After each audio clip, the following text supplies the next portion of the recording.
সমাজৰ কাৰণে এজন সক্ৰিয় এজন ব্যক্তি, সমাজটো গোটেই জীৱনটো নিজকে উৎসৰ্গা কৰি দিয়া এজন ব্যক্তি ফণীন বড়ো ডাঙৰীয়া। তেখেত আমাৰ বিজনী জিলা UPPL দলৰ সভাপতি আছিলে। তাৰ আগতে তেখেতে সামাজিক সংগঠন নিখিল বড়ো ছাত্ৰ সন্থাৰ আঞ্চলিকৰ পৰা আৰম্ভ কৰি বিজনী আঞ্চলিকৰ আৰম্ভ কৰি চিৰাং জিলাৰ সভাপতি আৰু নিখিল বড়ো ছাত্ৰ সন্থাৰ চেণ্ট্ৰেল কমিটিৰ তেখেতে স্পিকাৰ হোৱাৰ লগতে তাৰপিছত UPPL দললৈ তেখেতে লিডাৰশ্বিপ তেখেতে লৈছিলে। তেখেত এজন সক্ৰিয় এজন ব্যক্তি, সচেতন এজন ব্যক্তি, সমাজ সেৱক এজন ব্যক্তিক আমি আজি হেৰুৱাব লগা হ'ল। আজি পুৱা দীৰ্ঘ সময় তেখেতে ৰোগত ভুগি আছিলে।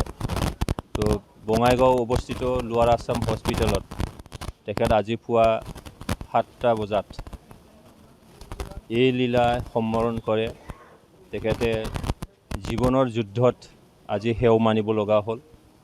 তেখেতক হেৰুৱাই আমি ম্ৰিয়মান হৈছোঁ যে বিজনী অঞ্চল তথা গোটেই আমাৰ মানৱ জীৱনৰ মানৱ সেৱক এজন ব্যক্তিক আমি আজি হেৰুৱাব লগা হৈছে।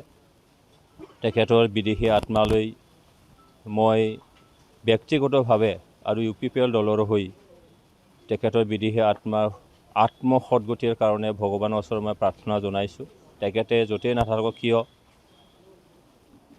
সমাজৰ মংগলৰ কাৰণে, সমাজ উন্নতিৰ কাৰণে, মানৱ উন্নতিৰ কাৰণে সদায় তেখেতে নিশ্চয় য'তে নাথাকক কিয় তেখেতে দৃষ্টি নিক্ষেপ কৰিব।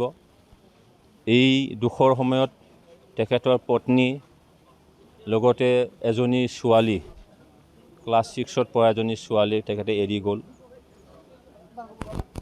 সেই সময়ত মই ব্যক্তিগতভাৱে আৰু UPPL দলৰ ফালৰ পৰা তেখেতৰ পৰিয়ালবৰ্গলৈ, তেখেতৰ পত্নীৰ প্ৰতি, তেখেতৰ ছোৱালীৰ প্ৰতি মই সমবেদনা প্ৰকাশ কৰিছোঁ।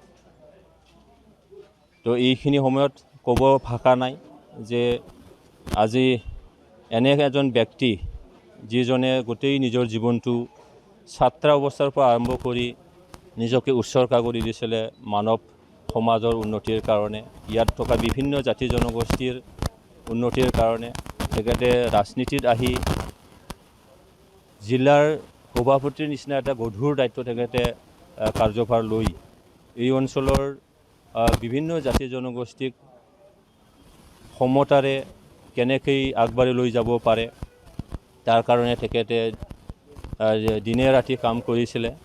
আৰু তেখেতৰ সভাপতি হোৱাৰ পিছত UPPL দল হিচাপে আজি বিজনী নিশ্চয়কৈ পাৰ্টি হিচাপে আমি সফলতা অৱলম্বন কৰিছিলোঁ। আজি তেখেতক আমি হেৰুৱাব লগা হ'ল। তেখেতে য'তেই নাথাকক কিয় তেখেতৰ আত্মাই যাতে চিৰ শান্তি পাওক, ভগৱানৰ ওচৰত মই তেখেতৰ বিদেহী আত্মাৰ সদ্গতিৰ বাবে কামনা কৰিছোঁ। তেখেতে যাতে আমাৰ UPPL দল আৰু বিজনীৰ লগতে গোটেই মানৱ সমাজৰ কাৰণে যাতে ওপৰত থাকিও যাতে আমাক আশীৰ্বাদ কৰিব পাৰে, সেইটো কাৰণে আজি মই এই দুখৰ দিনত এইখিনি কথাই মই ক'বলৈ মই সাহস কৰিছোঁ।